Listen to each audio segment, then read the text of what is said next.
নমস্কাৰ, মই শংকৰে মই মোৰ চেনেললৈ সকলোকে স্বাগতম জনাইছোঁ। বন্ধুসকল, আজি ৰিজনিঙৰ এটা মোষ্ট ইম্পৰ্টেণ্ট চেপ্টাৰ লৈ আহিছোঁ। প্লিজ ভিডিঅ' সম্পূৰ্ণকৈ চাব। যদিহে আপুনি অসম পুলিচৰ AB, UB, SI আৰু জেল ৱাৰ্ডাৰত এপ্লাই কৰিছে, আপোনালোকে এক্সাম দিম বুলি ভাবিছে, এইটো ভিডিঅ' মিছ নকৰিব, কিয়নো সম্পূৰ্ণ চিলেবাছৰ অন্তৰ্ভুক্ত আছে আৰু যিবিলাক প্ৰশ্ন লৈ আহিছোঁ সম্পূৰ্ণ এয়া চিলেবাছৰ পেটাৰ্ণ অনুসৰি মই লৈ আহিছোঁ। লগতে প্ৰিভিয়াছ ইয়েৰৰ যোনখিনি কুৱেশ্যন পেপাৰ সেইখিনি প্ৰশ্নৰ লগত মই সানমিহলি কৰি লৈ আহিছোঁ। প্লিজ ভিডিঅ' সম্পূৰ্ণকৈ চাব, তেতিয়া আপুনি সকলো কথা বুজি পাব বন্ধুসকল। আৰু এইখিনি মই প্ৰশ্ন চিম্পুল ভাষাত বুজাবলৈ চেষ্টা কৰিম। যদিহে আপোনালোকে অসম ইৰিগেশ্যনৰ যিকোনো পোষ্টত এক্সাম দিম বুলি ভাবিছে, তেনেহ'লে আপোনালোকে এইটো ভিডিঅ' মিছ নকৰিব, কিয়নো অসম জলসিঞ্চন বিভাগৰটো ছেইম পেটাৰ্ণ আছে। আহক আমি ভিডিঅ'টো আৰম্ভ কৰোঁ বন্ধুসকল। প্ৰথম প্ৰশ্ন, তলৰ ভুল সংখ্যাটো বাছি উলিওৱা। বন্ধুসকল, ইয়াত সংখ্যা আছে 1 আছে, 8 আছে, 27 আছে, 64 আছে আৰু 126 আছে। বন্ধুসকল, যেতিয়া এনেকুৱা ধৰণৰ আপোনালোকে সংখ্যা দেখা পায়, তেতিয়া আপোনালোকে এটা কাম কৰিব, প্ৰথমতে স্কোৱাৰ কৰি চাব, তাৰপৰা নেক্সট কিউব কৰি চাব। যদি স্কোৱাৰ আৰু কিউবত যদি একো আপোনালোকে ৰিজাল্ট নাপায়, তেনেহ'লে আপোনালোকে হৰণ, যোগ, বিয়োগ এনেকুৱা ধৰণৰ কৰি চাব। বন্ধুসকল, আপোনালোকে প্ৰথমতে স্কোৱাৰ কৰি চাব। আমি প্ৰথমতে 1ক যদি স্কোৱাৰ কৰোঁ কিমান হ'ব? 1 হ'ব। আমি নেক্সট 1ৰ পিছত 2 আছে, 2ক যদি স্কোৱাৰ কৰোঁ তেনে 2ক স্কোৱাৰ কৰিলে 4 হ'ব। ইয়াত আছে 8 হ'ব, এইটো সেইকাৰণে কেঞ্চেল হৈ গ'ল। বন্ধুসকল, এতিয়া আপোনালোকে এটা কাম কৰিব, যদি স্কোৱাৰ কৰিলে একো ৰিজাল্ট নাপালোঁ, তেনেহ'লে আপোনালোকে এবাৰ কিউব কৰি চাব। বন্ধুসকল, 1ক যদি কিউব কৰে তেনেহ'লে 1 হ'ব। আৰু নেক্সট আছে 2ক যদি আমি কিউব কৰিব, 2 কিউব কিমান? 8 আছে। আৰু যদি তাৰ পাছৰ সংখ্যাটো আছে 3ক যদি আমি কিউব কৰোঁ 27 হ'ব। আৰু 4ক যদি আমি কিউব কৰোঁ কিমান হ'ব? 64 হ'ব। আৰু নেক্সট আছে 4ৰ পিছত 5ক যদি আমি কিউব কৰোঁ কিমান হ'ব?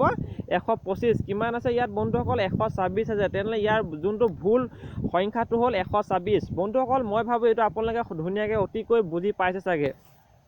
যদি এই ভিডিঅ'টো ভাল লাগে তেন্তে লাইক কৰিব একদম নিশ্চয় নাপাহৰিব। আহকচোন নেক্সট প্ৰশ্নটো, তলত কি বহিব কোৱা। বন্ধুসকল, ইয়াত কিছুমান দিয়া আছে, আপোনালোকে মাছ আছে, পানী আছে আৰু হাতী আছে, আৰু ইয়াত কি বহিব এইটো সম্পূৰ্ণৰূপে ক'ব লাগে। বন্ধুসকল, আপোনালোকে এটা কথা মন দিব, কিয়নো মাছ ক'ত থাকে? পানীত থাকে। মাছ ক'ত থাকে? পানী থাকে। আৰু এতিয়া হাতী ক'ত থাকে? এতিয়া হাতী ক'ত থাকে? আমাৰ কুৱেশ্যন বোৰ্ডক চিন আছে। এতিয়া হাতীৰ জেগাত আমি হাতী ক'ত থাকে লিখিব লাগে। ইয়াত অপশ্যন দিয়া আছে, জংঘল আছে, ৰাস্তা আছে, ঘৰ আছে, আকাশ আছে। বন্ধুসকল, আমি ইয়াৰ পৰা যোনটো শুদ্ধ হয় এইটো আমি বাছি উলিয়াব লাগে। বন্ধুসকল, আমি সকলোৱে জানো যে মাছ ক'ত থাকে? পানীত থাকে। এতিয়া হাতী ক'ত থাকে? হাতী জংঘলত থাকে নে, ৰাস্তাত থাকে নে, ঘৰত থাকে নে, আকাশত থাকে? এইটো আমি সম্পূৰ্ণ এটা চিম্পুল প্ৰশ্ন আৰু বাৰে বাৰে ৰিপিট হৈ থকা প্ৰশ্ন। আমি সকলোৱে গম পাওঁ হাতী ক'ত থাকে? জংঘলত থাকে। ইয়াৰ অপশ্যন কোন হ'ব? জংঘল। বন্ধুসকল, মই ভাবোঁ এইটো আপোনালোকে ধুনীয়াকৈ বুজি পাইছে। নেক্সট প্ৰশ্ন, 5:125:2 কুৱেশ্যন টেগ আছে। বন্ধুসকল, প্ৰশ্নটো হৈছে এইটো 5ক কি কৰিলে 125 পাম, আৰু ঠিক ছেইম সেইদৰে 2ক কি কৰিলে আমি ইয়াত কুৱেশ্যন বোৰ্ডক দিয়া আছে, ইয়াত আমি এটা সংখ্যা এটা উলিয়াব লাগে। বন্ধুসকল, আপোনালোকে সকলোৱে গম পায় যে 5ক যদি আমি কিউব কৰি দিওঁ তেনেহ'লে কিমান হ'ব? 5ক কিউব কৰিলে 125 হ'ব। আৰু 2ক কিউব কৰিলে কি হ'ব? আমি ইয়াত অপশ্যনৰ যিকোনো এটা প্ৰশ্ন পাব লাগিব, কিয়নো 5ক যেনেকৈ কৰি আমি 125 পাম আৰু 2ক তেনেকৈ আমি কিবা এটা সংখ্যা উলিয়াব লাগিব। বন্ধুসকল, যিহেতু আমি ইয়াত 5ক কিউব কৰি দিছোঁ, ঠিক তেনেকৈ 2কো আমি কিউব কৰি চাওঁ।